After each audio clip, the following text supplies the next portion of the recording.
Stanford University launched the Virality Project to counter COVID misinformation. It colluded with big tech and the US government to censor true statements that go against the narrative.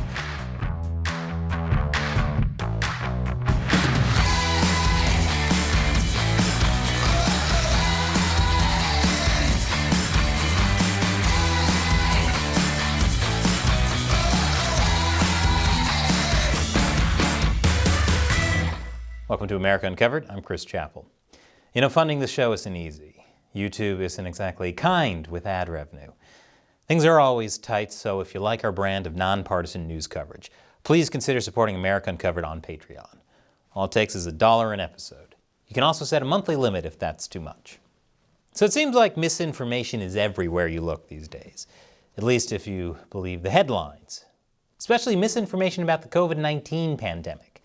It's not just misinformation that seems to be everywhere. There's also disinformation and now even malinformation. I'm just waiting for the pandemic of uninformation and exinformation to hit the newsreels. Many people and organizations, including the US government, have launched campaigns to fight misinformation. But they always run into the same problems. They come into conflict with the right to free speech and raise questions about who gets to decide what's true. We could always try using Wonder Woman's lasso of truth, but that wouldn't work since, she keeps saying, "My name is Gail Gadot, it's just a movie. How do you keep getting my number?" Of course, the problems with fighting misinformation haven't stopped people from trying, over and over again. Enter the Twitter files. They have revealed how the US government, big tech, and other institutions have worked together to create what independent journalist Matt Taibbi recently called a censorship industrial complex. Man, how come there are never any whimsical industrial complexes? Just once. I wish I could report on the cotton candy industrial complex. Cotton candy makers could make it less sticky, but they choose not to because they're in the pockets of wet wipes. There are a lot of players in this censorship industrial complex and a lot of targets.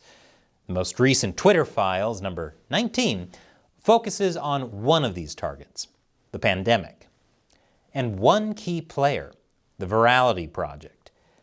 Based at Stanford University, the Virality Project is a global study aimed at understanding the disinformation dynamics specific to the COVID-19 crisis.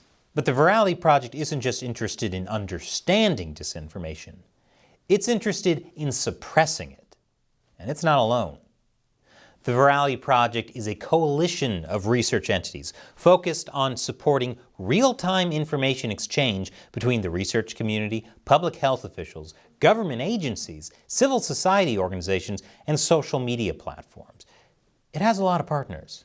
These partners include Graphic, which is a social media analysis platform that's partly funded by the Department of Defense.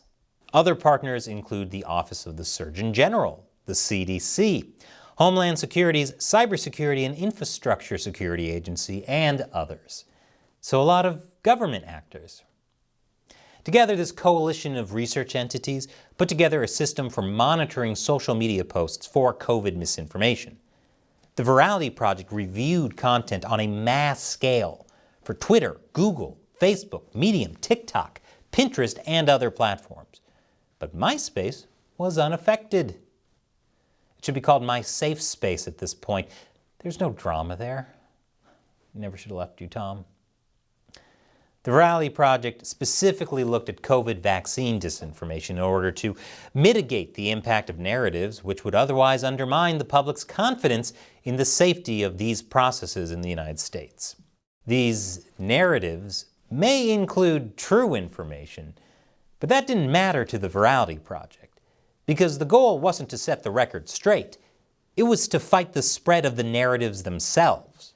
In fact, one of the Virality Project's key recommendations is for public health organizations to focus on misinformation narrative themes and tropes rather than attempt to fact-check individual incidents. It was a huge departure from Twitter's 2020 internal guidelines on COVID, which requires stories to be demonstrably false or an assertion of fact, not an opinion, before being acted on as misinformation. As the Virality Project started looking into alternative platforms, it ultimately created near total surveillance of the social media landscape. No wonder Taibbi called it an Orwellian proof of concept. Disinformation advocates these days are focused less on fact-checking and more on censoring perspectives they don't like, even if it means censoring factual information. Imagine if Barnes & Noble sorted their bookshelves like this, putting biographies in the fiction section just because they didn't like who the book was about. Now imagine if instead of just Barnes & Noble doing this, it's the entire internet. No wonder no one knows what to believe or where to go to find out anything.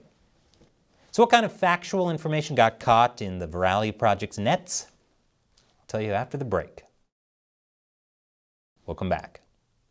The U.S. government, big tech, and other powerful institutions are already embracing a type of digital censorship that focuses less on fact-checking and more on countering narratives. Stanford's Virality Project helped them do just that, even if it meant censoring factual information. True stories were caught in the crosshairs, including stories about COVID vaccine side effects, especially stories about countries temporarily suspending use of the AstraZeneca vaccine after multiple people experienced blood clots. According to the Virality Project, while stories that show true vaccine side effects aren't clearly mis- or disinformation, they may be malinformation, information that can be exaggerated or misleading. This puts them in the category of true content which might promote vaccine hesitancy. In other words, anything that went against the official narrative. Stories that promote vaccine hesitancy were the last thing the Virality Project wanted spreading. Well, the second to last thing they wanted spreading, I guess. Which is why vaccine side effects were flagged as actionable content for censorship. Vaccine side effects weren't the only target. The Virality Project wanted to counter the narrative about natural immunity. This is despite the fact that even then, there were studies like the Cleveland Clinic one, suggesting that natural immunity could be as effective as vaccines. As time went on, more and more studies backed the strength of natural immunity, including a recent one published in The Lancet, one of the world's most well-respected medical journals. However, the Virality Project flagged the Cleveland Clinic study out of fear that the findings could deepen mistrust in public health experts. Yeah, nothing says trust the science more than forming a hypothesis, then stringently censoring anything that could possibly disprove it. That's step one of the scientific, shut up and accept it or I'll label you an anti-science conspiracy nut method. Speaking of positions that aged poorly, the Virality Project also described breakthrough infections, infections that affect the vaccinated, as extremely rare events. Poor choice of words there. Those were about as rare as Pidgeys on Route 1 in Pokemon Blue. And if you didn't get that reference, they were about as rare as Pidgeys on Route 1 in Pokemon Red. There. No one's left out. The Virality Project also had some pretty shaky methodology. It often focused less on the content itself and more on the people who posted it. For example, when one Virginian woman died hours after receiving the Pfizer COVID vaccine, the Virality Project honed in on comments that promoted anti-vaccine messages. That'd be like someone saying 2 + 2 = 4, but trying to discredit the person by pointing out someone in the comments section said math is gay. The project also encouraged platforms to target people like Robert F. Kennedy Jr., who've been very outspoken against the COVID vaccine, and assumed that whatever they said is reportable. So now, disinformation advocates have moved from fact-checking to suppressing narratives that they don't agree with to suppressing the people who get involved in those narratives. Naturally. Were they wrong? Who cares? They assumed the people they were censoring were wrong, so 2 wrongs make a right? I'm not sure the person who tried showing that equation was censored because someone in the comments said math is gay. The Virality Project also suggested the U.S. government get directly involved in countering misinformation. Back in 2021, the Virality Project made the case for a rumor control page by the Department of Homeland Security's Cybersecurity and Infrastructure Security Agency. This would detect, monitor, and debunk narratives while amplifying the correct narrative and measuring its impact.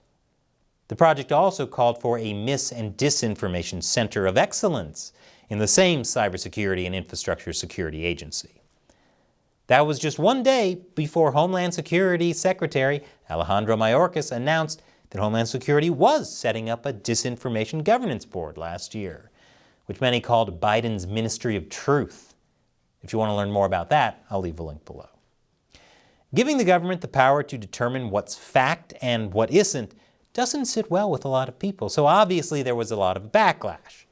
After all, you can see what happens when governments try and control the truth. Just look at China and the Tiananmen Square massacre, or as the Chinese Communist Party calls it, the what?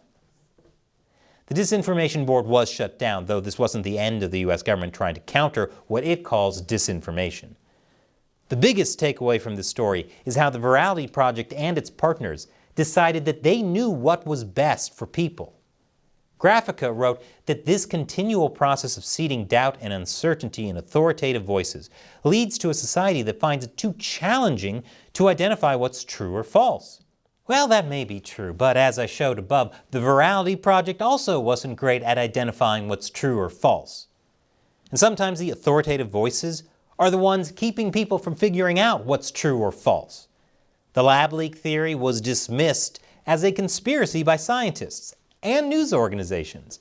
It's only now that it's considered most likely by the FBI and the U.S. Department of Energy. Just like how walruses are just manatees that were bitten by vampires. Everyone used to think that was ridiculous, but now we all know it's an undeniable fact. The truth is, there's always going to be a risk of people believing in false information. But having an open discussion to show evidence is a lot better than just trying to outright censor. Otherwise, people are going to distrust the authorities even more, especially now that information like this is coming to light. And Wonder Woman still won't let us use her lasso of truth because she's not real and it's just a movie and I need to leave her alone and get a life. Talk about false information. So what do you think of the Virality Project? Leave your comments below. And if you like this show, remember that we rely mainly on direct support from viewers like you. All it takes is as little as $1 per episode over on our crowdfunding website, Patreon. Visit patreon.com/America Uncovered for more. Click the link below. Once again, I'm Chris Chappell. Thanks for watching America Uncovered.